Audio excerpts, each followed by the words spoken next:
Dan pemirsa, untuk membahasnya, kami sudah terhubung dengan Sekretaris Jenderal PHRI, Maulana Yusran. Halo, apa kabar Pak Alan? Ya, kabar baik. Terima kasih, Mas. Ya, baik Pak Alan, industri perhotelan sempat sedikit bernapas lega karena adanya pergeseran tren ke liburan darat akibat meroketnya harga tiket pesawat.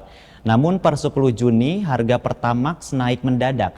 Apa artinya bagi sektor perhotelan saat ini, Pak? Ya, memang sebenarnya kita melihat ya di kuartal 2 itu sudah kita perkirakan bakal ada beberapa tantangan yang cukup berat ya, karena satu adalah permasalahan masalah geopolitik yang dimulai di akhir dari kuartal pertama kemarin. Kemudian juga terkait masalah tekanan nilai kurs dolar juga yang sekarang terus meningkat ya. Ini juga akan berdampak kepada sektor pariwisata, khususnya pada industri pariwisata. Karena kalau kita bicara peningkatan harga dolar itu, kita tidak bisa hanya bicara pasar wisatawan mancanegara. Karena saya selalu menyampaikan bahwa wisatawan mancanegara itu hanya berkontribusi ke sedikit destinasi pariwisata. Mungkin hanya yang merasakan Bali, Jakarta, dan Kepulauan Riau gitu, atau Batam dan Bintan. Tapi mayoritas daerah di Indonesia ini sebenarnya sangat bergantung dengan pergerakan wisatawan Nusantara. Apalagi sebentar lagi kita menghadapkan momen libur anak sekolah ya, mulai minggu depan saya rasa sudah ada yang mulai itu, atau 2 minggu, minggu depan atau 2 minggu kemudian.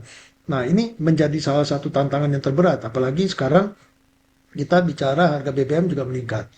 Kita perhatikan bahwa kalau kita bicara perjalanan wisatawan Nusantara, datanya itu bahwa daerah asal itu yang terbesar di Pulau Jawa, kemudian daerah tujuan juga di Pulau Jawa. Nah, kita harus melihat ini bagaimana libur anak sekolah ini juga bisa menyebarkan eh, traveler yang domestic traveler ini untuk ke berbagai daerah, baik itu ke Sumatera, baik itu nanti ke Bali, Nusa Tenggara, Kalimantan, Sulawesi, dan seterusnya. Ini harapan kami ada di sana. Tapi tantangan berikutnya adalah biaya BBM yang meningkat, termasuk dari harga tiket pesawat. Ini tantangan yang cukup berat, apalagi nilai kurs dolar itu juga menekan operasional daripada industri hotel dan restoran itu sendiri, di mana beberapa kebutuhan dari operasional itu juga masih menggunakan barang-barang impor atau masih ada korelasinya dengan kurs dolar tersebut. Nah, ini yang menjadi harapan kami ke depan, bagaimana pemerintah dapat mengantisipasi ini agar momentum libur sekolah yang dimana biasanya menjadi salah satu momentum terbesar pergerakan wisatawan Nusantara ini menjadi apa namanya, bisa dapat berjalan dengan baik, sehingga bisa apa menjadi uh, pergerakan ekonomi bagi setiap daerah kembali gitu. Demikian, Mas. Data PHRI menunjukkan lebih dari 60% tamu hotel di destinasi utama seperti Bandung, Yogyakarta, dan Malang sangat bergantung pada kendaraan pribadi.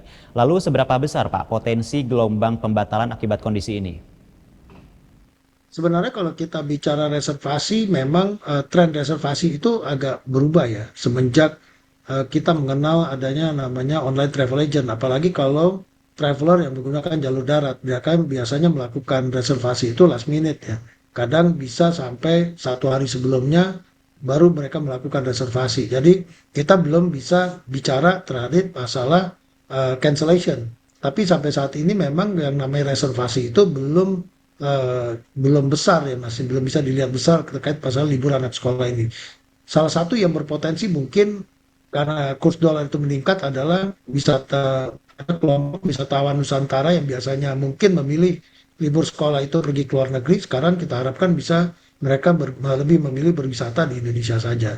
Itu yang menjadi harapan ya. Tapi itu kelompoknya kan nggak terlalu besar ya. Justru yang paling menengah, kelompok menengah ke bawah ini yang biasanya melakukan perjalanan antar provinsi itu juga masih diharapkan bisa melakukan pergerakan. Nah, penurunan yang berpotensi penurunan nanti jika ini terus berlanjut, tentu pasti akan ada potensi penurunan ya. Kenapa gitu? Karena memang BBM itu menjadi menjadi salah satu uh, kunci utama yang digunakan bagi traveler yang menggunakan jalur darat. Dengan peningkatan harga bahan bakar tersebut tentu akan mengganggu rencana atau kegiatan berwisata mereka nantinya gitu. Balik, Pak. PHRI menyebut ada potensi penurunan okupansi hingga 18%. Apakah ini sudah terlihat di lapangan atau masih proyeksi, Pak? Masih proyeksi. Kita belum melihat nanti realnya, nanti kita masih melihat. Karena kita melihat pada saat libur long weekend kemarin ya. Libur long weekend kemarin mungkin di beberapa wilayah di Pulau Jawa mungkin dampaknya masih ada walaupun tidak terlalu terlalu besar sekali, tapi masih ada dampak untuk pergerakan orang. Namun di daerah-daerah yang di luar Pulau Jawa itu kita mulai lihat, kita bisa lihat dari sisi bandara aja udah mulai terlihat sepi di sana. Nah, ini akan dampaknya juga cukup besar nanti bagi wilayah-wilayah yang ada di luar Pulau Jawa, Mas. Demikian, Mas. Apakah dampak penurunan ini terjadi merata di semua kelas hotel atau justru lebih dalam di segmen tertentu seperti mid-scale dan budget hotel, Pak? Itu hampir merata. Karena kalau kita udah bicara traveler itu merata ya. Sebenarnya perbedaan tahun ini libur sekolah dengan dibandingkan tahun lalu adalah bahwa tahun ini sebenarnya libur anak sekolah itu tidak bersamaan dengan aktivitas pemerintah. Biasanya kita mulai dari kuartal 2, berlanjut ke kuartal 3 dan kuartal 4 itu aktivitas pemerintah juga semakin meningkat ya. Karena apa pemerintah biasanya melakukan aktivitas kegiatan di berbagai hotel dan seterusnya. Tapi di tahun ini sebagai dampak dari efisiensi anggaran pemerintah, tentu yang diharapkan mayoritas adalah aktivitas daripada libur anak sekolah tersebut, Mas. Kira-kira gitu, Mas. Baik, Bapak sejauh mana perubahan pola booking dari early booking ke last minute booking memukul cash flow hotel, Pak? Sebenarnya kalau masalah booking in advance atau booking last minute ini sebenarnya memang ukurannya lebih enak kalau bookingnya jauh-jauh hari ya. Biasanya kalau ini bisa terjadi manakala harga tiket pesawat itu atau atau pesawat udara itu masih menjadi eh, apa namanya transportasi utama bagi masyarakat untuk bertraveling. Jadi destinasi yang mungkin masih mengandalkan jalur pesawat, bookingan itu akan lebih besar. Tapi kalau yang jalur darat mungkin last minute akan menjadi lebih besar untuk sebagai bookingannya. Cuman kalau ditanya tantangannya, sebenarnya kepastian daripada bookingan itu memang akan lebih baik jika jauh-jauh hari gitu loh Mas. Jadi kami juga dari sisi perhotelan sudah bisa memproyeksikan dan mempersiapkan lebih baik lagi apabila nanti pada saat terjadi lonjakan okupansi tersebut. Gitu. Ya, jika biaya produksi naik tapi harga jual tetap, berapa lama, Pak, manajemen hotel bisa bertahan sebelum marginnya benar-benar habis? Nah, ini tentu jawabannya tergantung dari masing-masing industri ya, karena memang kesiapan industri untuk bertahan dalam situasi yang sulit itu tentu ukurannya dari masing-masing usaha itu masing-masing punya punya ini sendiri strategis sendiri. Tapi tentu pengalaman daripada masa COVID yang lalu, sebelum kita melihat untuk dalam melakukan efisiensi itu tentu berbagai hal dilakukan dulu. Seperti kami dapat laporan di salah satu daerah yang juga sudah mulai merumahkan karyawannya, maksudnya sebagian dengan cara membagi shift untuk bekerjanya, guna mereka dalam situasi yang lagi okupansi yang rendah ini. Jadi strategi-strategi itu dilakukan dulu sebelum mereka mengambil keputusan untuk ke jenjang yang lebih berat lagi nanti. Demikian, Mas. Apakah strategi price dumping atau perang tarif diskon sehat untuk jangka panjang atau justru malah merusak nilai ekonomi industri perhotelan, Pak? Sebenarnya kalau kita bicara perang tarif diskon itu kan sebenarnya itu karena dampak daripada pasarnya yang menurun kan sebenarnya. Itu tujuan yang utama dan itu apalagi dengan hotel yang menggunakan dynamic rate. Nah, mereka tentu perang tarif diskon itu akan terlihat pada saat untuk mencari okupansi minimumnya mereka dulu.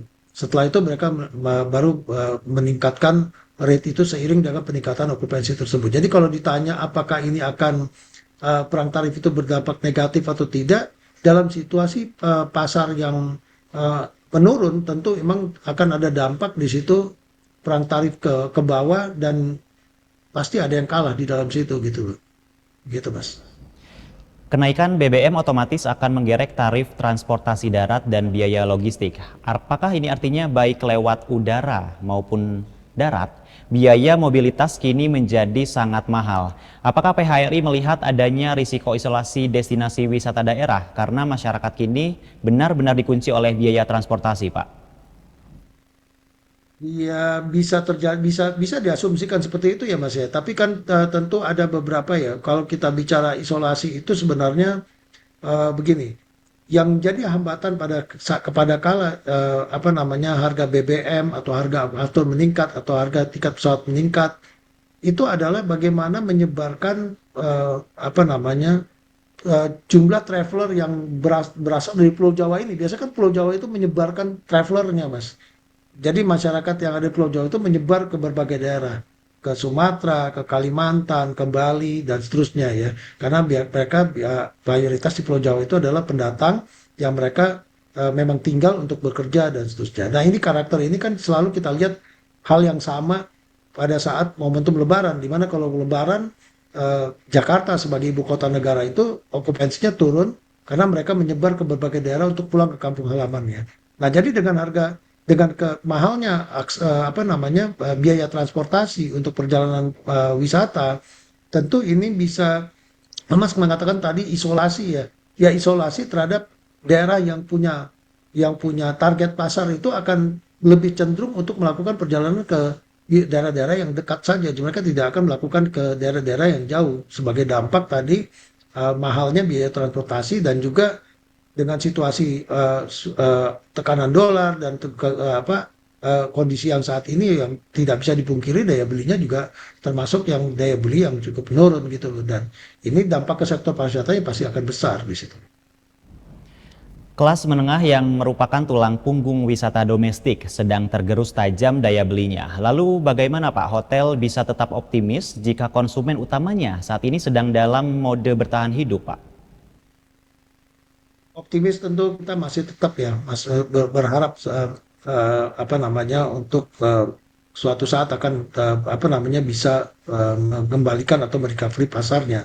Namun kembali lagi strategi untuk bertahan itu untuk survival mode itulah yang menjadi tantangan bagi industri hotel di tengah situasi yang tidak mudah saat ini. Karena kita tahu bahwa biaya operasional yang terbesar itu satu adalah biaya energi, kemudian yang kedua adalah biaya SDM. Nah, seperti yang lalu kita lakukan, kalau biaya energi itu nggak bisa kita hemat, Mas, karena bagaimanapun juga kalau di sektor usaha hotel, restoran, kita kan kena abodemen di situ. Jadi mau pakai sekecil apapun bayarnya tetap segitu gitu loh. Nah, yang berdampak yang paling akan signifikan utama yang akan kena adalah SDM nanti nomor satu. Nah, ini kita harus memiliki strategis khusus nanti di hotel bagaimana juga bisa melakukan survival mode tadi gitu. Nah, tapi di sisi lain tentu cara bertahan itu tidak berbeda-beda ya masing-masing usaha sehingga kami tetap masih berharap ada action dari pemerintah untuk mengantisipasi permasalahan ini karena sekali lagi di sektor pariwisata itu memang libur anak sekolah ini masih menjadi andalan apa namanya aktivitas yang sangat diharapkan bagi apa namanya sektor pariwisata. Demikian Mas. Sektor perhotelan di beberapa daerah sudah memberikan sinyal akan melakukan efisiensi ketat. Lalu bagaimana langkah krusial yang mesti cepat dilakukan agar tidak akan berujung pada gelombang PHK massal di sektor pariwisata, Pak? Langkah krusialnya ya efisiensi tadi Mas. Kita melakukan efisiensi di berbagai hal gitu loh. Agar operational cost itu bisa ditekan dan untuk dalam rangka melakukan tadi untuk bertahan tadi gitu loh. Harapannya cuma itu Mas. Ya. Pemerintah sempat mengalokasikan 472,7 miliar rupiah untuk insentif PPN DTP 11% tiket pesawat jelang libur sekolah. Tapi sekarang kebijakan itu terlihat sia-sia Pak, karena jalur daratnya justru dihantam kenaikan BBM. Apakah PHRI merasa stimulus pemerintah selama ini hanya bersifat kosmetik dan tidak pernah menyentuh akar masalah Pak? Sebenarnya bukan bersifat kosmetik, pemerintah juga berupaya untuk memberikan satu apa ya langkah-langkah strategis untuk mengantisipasi terhadap masalah lonjakan harga tiket dan lain dan seterusnya. Kan ini kan kita juga harus melihat faktor X itu salah satunya masalah geopolitik ya, dan perang Iran itu yang berdampak kepada biaya harga BBM itu meningkat gitu. Tapi di sisi lain gejolak dari nilai tukar rupiah yang juga terus tertekan ini tidak bisa dipungkiri akan terus mengapa namanya mengeliminasi dari insentif pemerintah itu sendiri. Saya contohkan lah, misalnya kan kalau pariwisata itu juga aksesibilitas itu menjadi penting ya. Transportasi itu menjadi hal utama, baik itu jalur darat, jalur darat juga sangat dibutuhkan karena kita merupakan negara kepulauan. Begitu biaya BBM atau aftur itu meningkat, dengan apalagi mereka kedua bahan bakar tersebut sangat bergantung dengan kurs dolar, tentu dampaknya akan terjadi peningkatan daripada harga tiket atau harga tarif untuk melakukan cost of traveling tersebut. Nah, ini akan sulit di kita untuk bagi pemerintah juga untuk memberikan satu insentif, misalnya diberikan dari PPN gitu. PPN itu pasti akan tidak terlalu terlihat bahwa itu ada insentif di dalamnya karena lonjakan harga itu terus membumbung tinggi seiring dengan kenaikan dolar yang terus meningkat yang sekarang posisinya juga cukup tinggi ya Mas ya, kondisinya gitu. Demikian Mas. Kebijakan pemerintah apa yang paling mendesak dibutuhkan PHRI demi mengembalikan kepercayaan publik di tengah tekanan daya beli ini, Pak?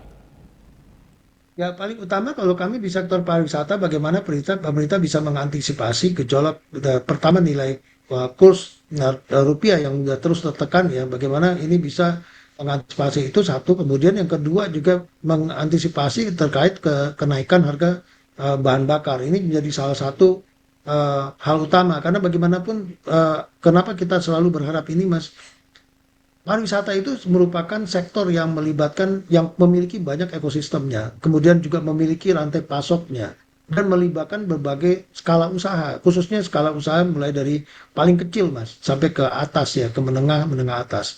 Nah ini terjadi di berbagai daerah, khususnya daerah-daerah yang sangat mengandalkan pergerakan orang pada saat apa namanya entah pada saat libur, pada saat perjalanan bisnis dan seterusnya karena memang setiap daerah itu umumnya di Indonesia itu mayoritas mengandalkan pergerakan orang untuk aktivitas ekonominya. Nah, ini menjadi hal penting.